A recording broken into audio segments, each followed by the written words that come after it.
This is Limelight America. Here's your host, Michael Drew Shaw. Thank you, Lynette, and welcome to Limelight America, where we present one-on-one personal conversations with interesting people from all walks of life. These up-close encounters with people of the fascinating and inspiring kind include business, entertainment, sports, and artistic entrepreneurs, scholars, role models, and philanthropists who impact the quality of life for us all. How far would you go to succeed? Philip Armour walked from New York to San Francisco after being bitten by the gold rush bug. Gold digging was too speculative for Armour, so he got into the steadier business of selling picks and shovels. 5 years later, with $8,000 in his pocket, he headed back home. On his way, he stopped in Milwaukee and was so impressed with the growing city on Lake Michigan that he decided to stay. It was 1863. Looking to invest, he bought into a packing company, which he later moved to Chicago. Armour & Company became one of the world's largest pork processors, and ironically, the once-bitten gold prospector was the one who came up with the dogs kids love to bite.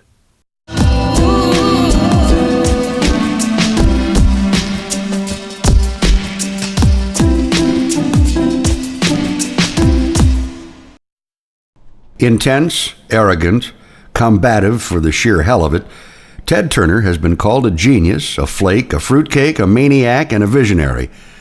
Derided as the mouth of the South because of his over-the-top public behavior, he has often been seriously underestimated. But behind the outrageous facade is a shrewd innovator who transformed the television industry. Born in 1938 in Cincinnati, Robert Edward Ted Turner III was the oldest child of Ed and Florence Turner. When Turner was 9, his father, a native Southerner, moved the family to Savannah, Georgia, where he formed the outdoor advertising venture Turner Advertising Company. A problem child, Turner spent much of his youth in military schools in Georgia and Tennessee.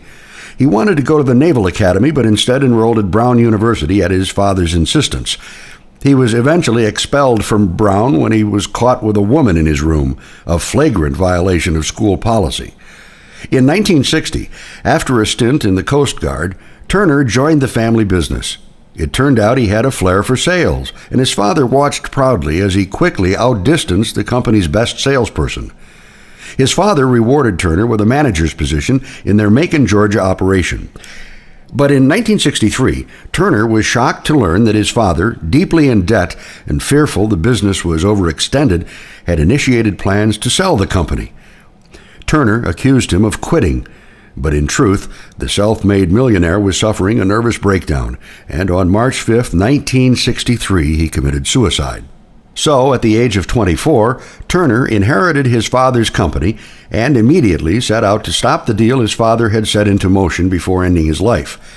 The buyer agreed to void the sale, and under Turner's management, the company thrived.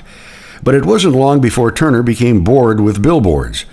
Deciding to diversify, in 1970, he bought the near-bankrupt Atlanta TV station Channel 17. He renamed the station WTCG for Turner Communications Group and plastered unleased billboards with prominent ads for the new Channel 17. By showing primarily reruns of sitcoms such as Gilligan's Island and Leave It to Beaver and old black and white movies, Turner had the station turning a profit within 3 years. But he knew that eventually he would have to run original programming if he wanted sizable growth. Sports seemed to be just the ticket. His first success came with wrestling.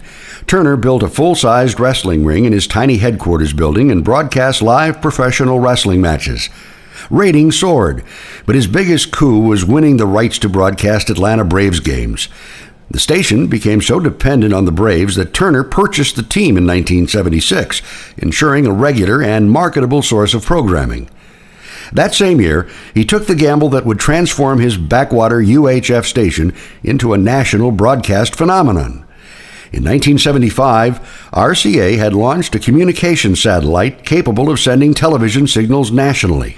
Realizing that he could significantly increase the number of viewers by broadcasting via satellite, Turner built a $750,000 transmission tower and began beaming a signal which could be received and rebroadcast by cable operators across the nation.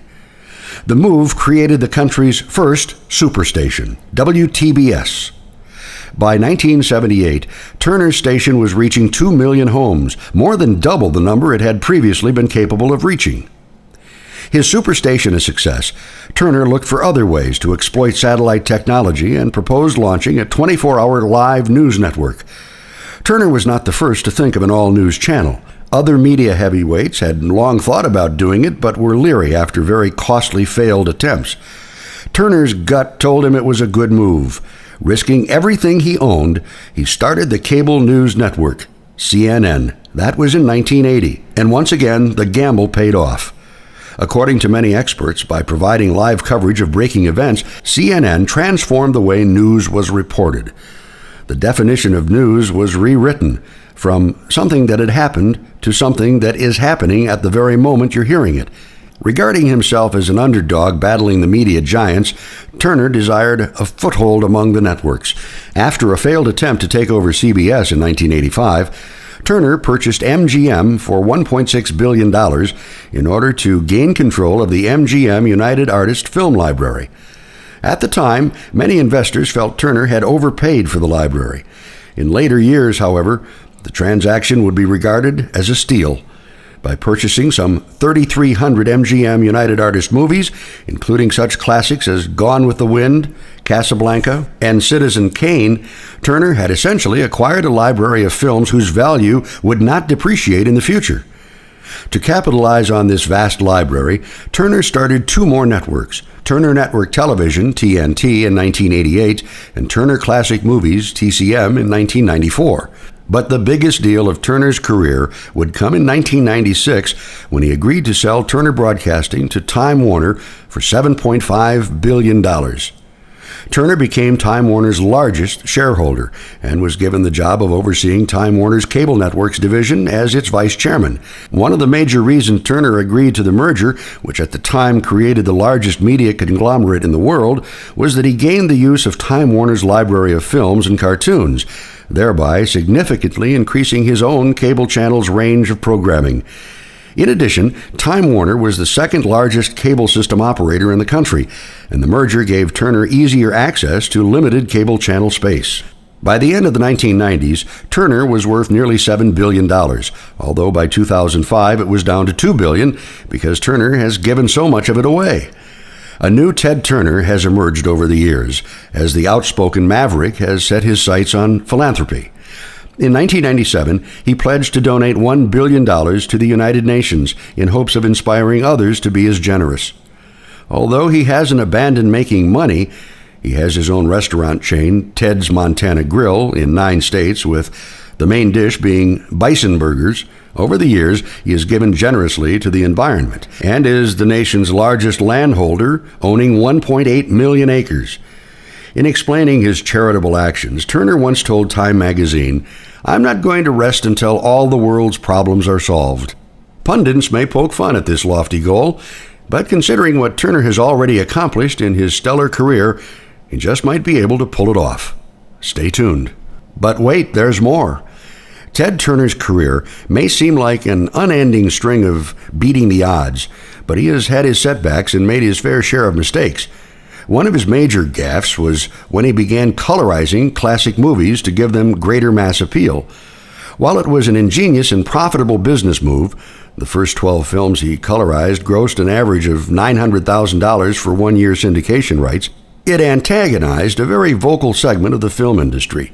Woody Allen, Martin Scorsese, Steven Spielberg, and other Hollywood heavyweights went so far as to testify before Congress in an attempt to prevent further colorization of the MGM library. As for Turner, he replied in classic Turner-esque style, "They're mine, and I wanted to do it."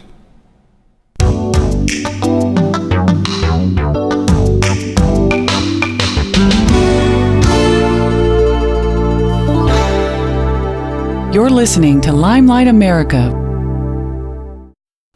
Let's take a look at some coming Limelight America attractions. Perhaps better known to millions as the Mayflower Madam, Sydney Biddle Barrows is a unique American success story. She started her business career as a retail executive at Abraham and Straus. At the time, it was the jewel in the crown of Federated department stores. She then moved on to May Company Corporate and became the divisional merchandise manager at a nationwide buying office. Sydney is probably the most unlikely authority on sales you'll ever meet. And for all of you who are thinking, but wait a second, the Mayflower Madam? But my business is different and you couldn't possibly learn anything from a former madam. Well, be sure to listen to Limelight America, because you're going to hear just how much your business and the world's oldest profession have in common. I don't wonder how I will be remembered. That doesn't matter to me. What has made this whole journey worthwhile is that the way we have led Worthington Industries for 50 plus years is, plain and simple, the right thing to do. That's a quote from John H. McConnell, the founder of Worthington Industries. John McConnell was the son of a steelworker in Pewtown, West Virginia. He served aboard the USS Saratoga during World War II and used the GI Bill to attend Michigan State University, where he studied business and played football. As CEO, McConnell was often seen walking the floors of Worthington facilities. He talked with employees and knew many by name. His views on open-door policies and two-way communication were the basis for the company's success and a stark contrast to the normal operating procedures of large manufacturers. A number of years ago, I had the pleasure and the honor of meeting John H. McConnell. Today, we're going to pay a tribute to him, and I'm going to share a conversation I had with Mr. Mack so you can hear about the company that he founded in his own words.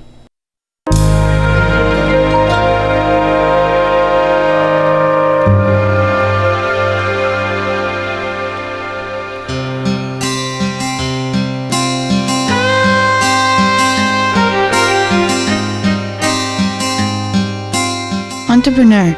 I think it means to never give up. Entrepreneur is a business salesperson. Entrepreneur, a person who takes risks. I think that entrepreneur means for someone to get a job.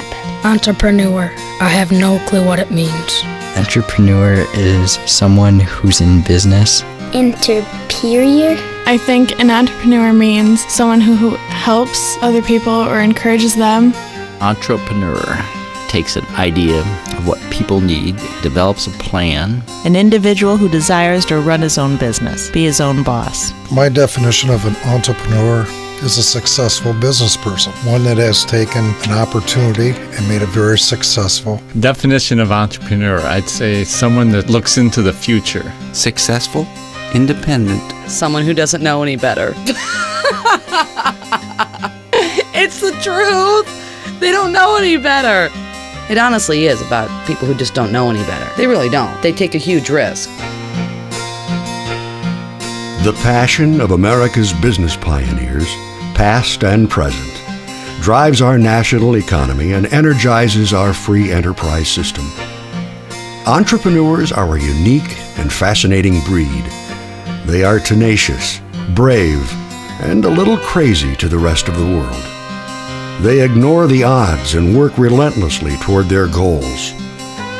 It is often a difficult and lonely journey that demands an extreme level of self-confidence. The opportunity to pursue new ideas belongs to us all, but not everyone has the stamina to turn a dream into reality. True entrepreneurs always do one of two things. They succeed or spend their lives trying.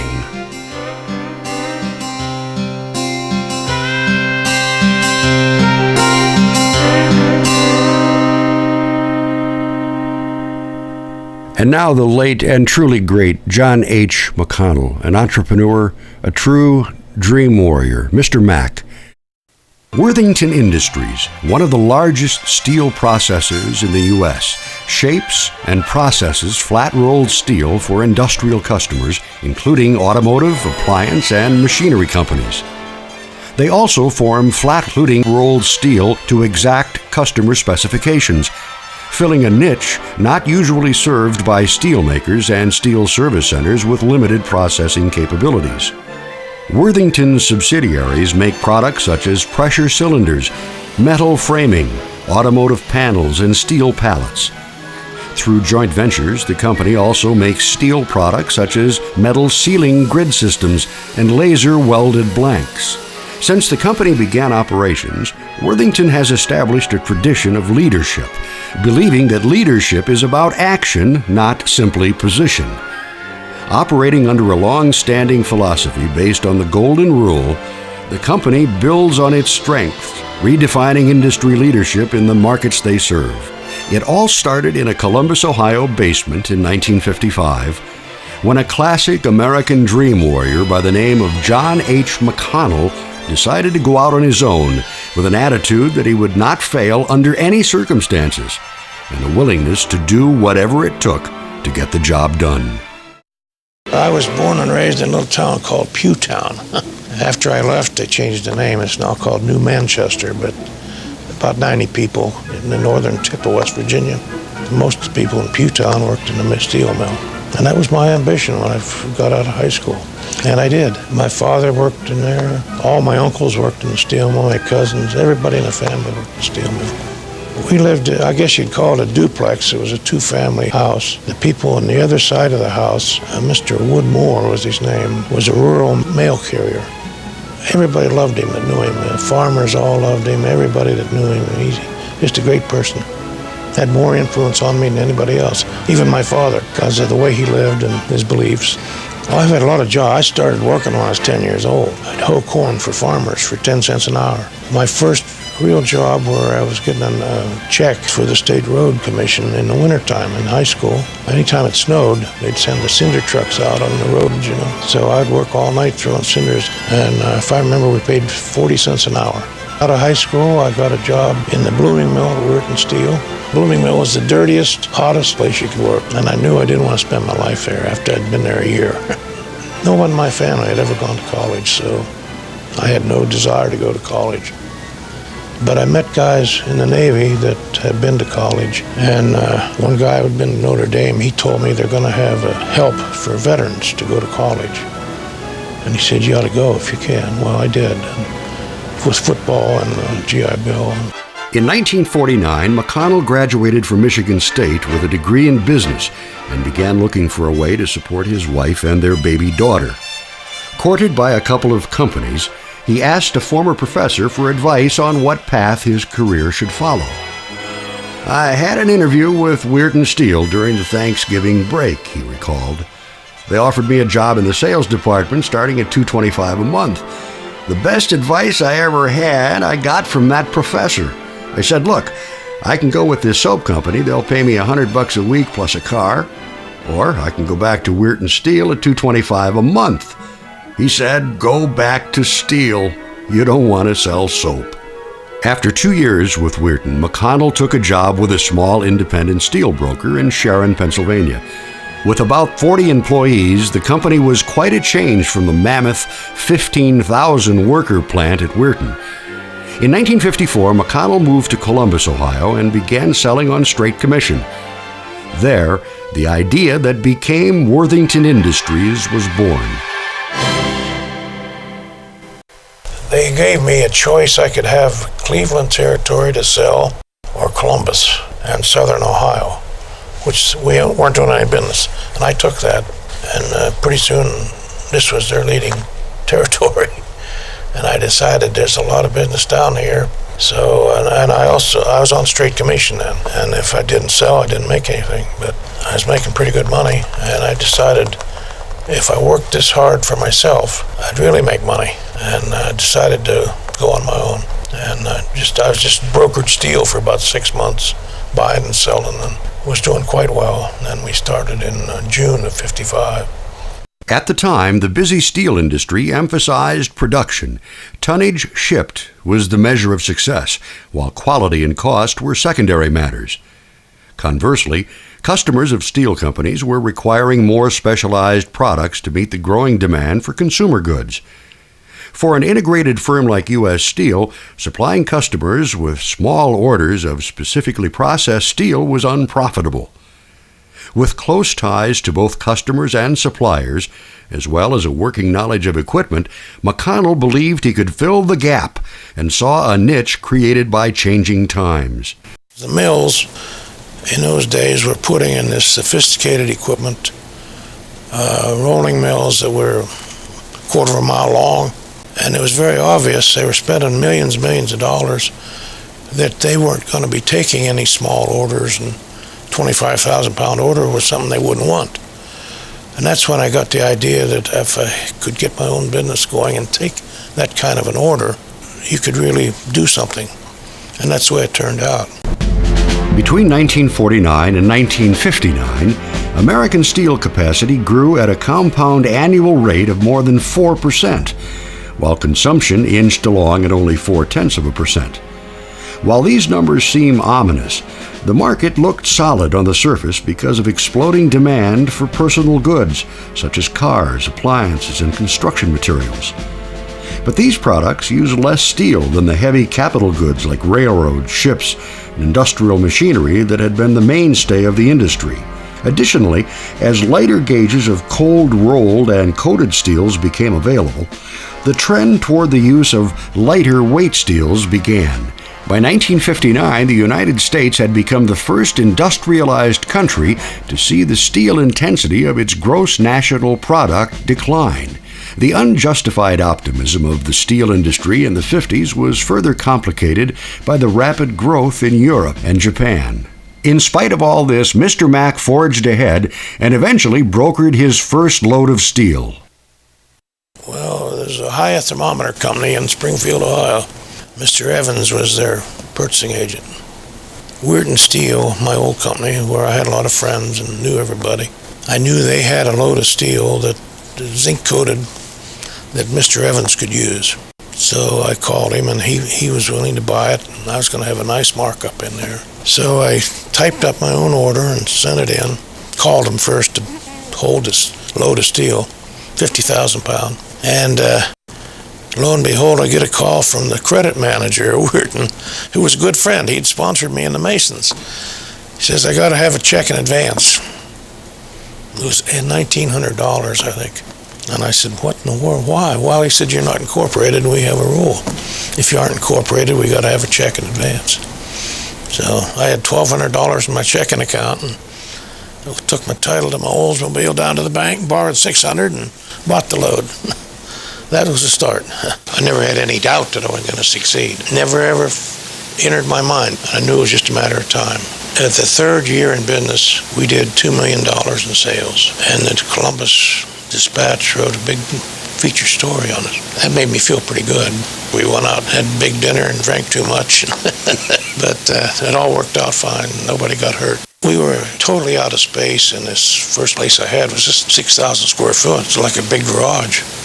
We didn't have any room, and we had steel stacked everywhere, and so the moving up to Huntley Road, we thought we were in heaven. Had 2 acres of ground and 14,000 square foot of plant. Within 1 year, we had to double this plant. And then we added on the third addition to it. We had the 2 acres covered. Couldn't grow anymore. But when we moved to Huntley Road, gave us access to trucks coming in to unload and shipping and all that. We designed the plant so that we could do all that. The original place we started was just awful. Had a monorail crane that went outdoors. We had to load the trucks outside. Pretty bad. In its first 12 years, the Worthington Steel Company enjoyed a rise in sales from $350,000 in its first year to more than $12.5 million in 1967. Behind these numbers was an explosion in profitability that occurred despite tightening competition in metals processing. I bought an old rolling mill from Weird. It was one single stand rolling mill that they had abandoned. I bought it for $14,000 and hauled it out, and I'll never forget the old guy, one of our shippers, was standing there when we unloaded, and he said, I didn't know we were going in the junk business. Yes, that's what it looked like. But we set that thing up and started making what we called one-pass strip steel. We took hot roll steel, which is the cheapest commodity you can buy, but it has very loose gauge control. You know, gauge can vary on it. So we'd slit it to a width, we'd put it one pass through the mill to give it good gauge, and sell it as cold roll strip. Not full price, but it was a tremendous profit maker. And the first customer I had was the General Motors. He said he'd tried 14,000 pound he bought, I think, to try. It was so great. At the end of the year, he started buying this, and at the end of the year, he got a nice raise because of this big cost saving, and it was making tons of money for us. That was the real turning point of Worthington Steel.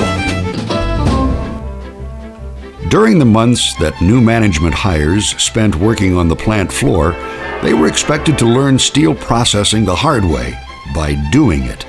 This tough orientation served many purposes. Not only did it acquaint a new employee with Worthington's capabilities, it gave workers and management the opportunity to know each other in a personal way. This built an invaluable sense of camaraderie as new management found out what it's like to work on the factory floor, and the hourly workforce had a chance to meet and sometimes even trick the future leaders of their company. They'd play little tricks on you, recalled Worthington's director of personnel. They'd send you after things that don't exist, like gauge reducers and edge benders and rubber softening cream and rotary knife sharpeners and coil grabbers. I mean, everything sounds like it makes sense. The work was hard, but the bond between Worthington workers was strong, and Mr. Mack always took care of his people, even when money was tight. Ranco was my biggest customer here in town, and Ranco, if you had your invoice to them by Tuesday, they would mail you a check on Friday, and I always knew that. And a lot of times on Friday, to meet the payroll, I didn't have any money in the bank, but I knew the Ranco check would be in Saturday morning, and I'd make the payroll. Come out Saturday morning and get the check and deposit it. And so if you'd say against the wall, I guess that'd be what. I did that quite a few times. Ranco always came through. Throughout its history, Worthington has consistently posted incredible numbers while maintaining one of the best employee relations records of any manufacturing company in the U.S. Founded on principles far ahead of the time, Worthington has proven that good business and good ethics go hand in hand. In 1966, we put in some programs that everybody said we'd go broke. Number one, I put all employees on salary. If they're off sick, they're paid. Guys working the plant. And we also put in with that profit sharing. That started in 1966. A lot of guys in business don't want to share their profits. They think they're so damn smart that they made this all themselves, and they didn't. I had a guy from Colorado. I used to go on a trail ride out there with him. His dad owned the business, and he heard me speak at a Manufacturers Association convention, and he came up afterward and wanted to know if he could visit our plant. I said, sure. I saw him, and I said, did you ever put any of that stuff in that we did in our company? Oh, yeah. I said, did you put profit sharing in? Oh, no, we couldn't do that. It's a family-owned company. You know, we couldn't do that. And I thought, geez, you dumb. You just missed the whole thing. People are the most important asset that we have. You spend millions of dollars a year to keep your machines running. Why not spend money to keep your employees well and happy? So that's our philosophy, that people are the most important asset, number one. Treat them that way. Share your profits with them. Treat them like human beings. And you'll succeed. It's that simple. A lot of people don't believe that, but it's true.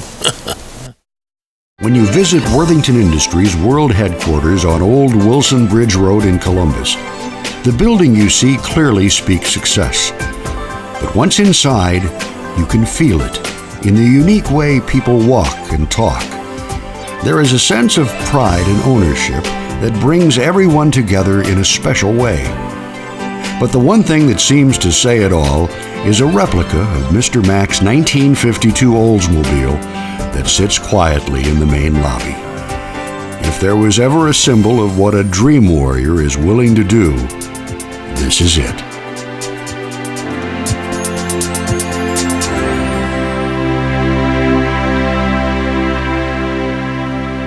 Limelight America is produced by the LA Radio Network.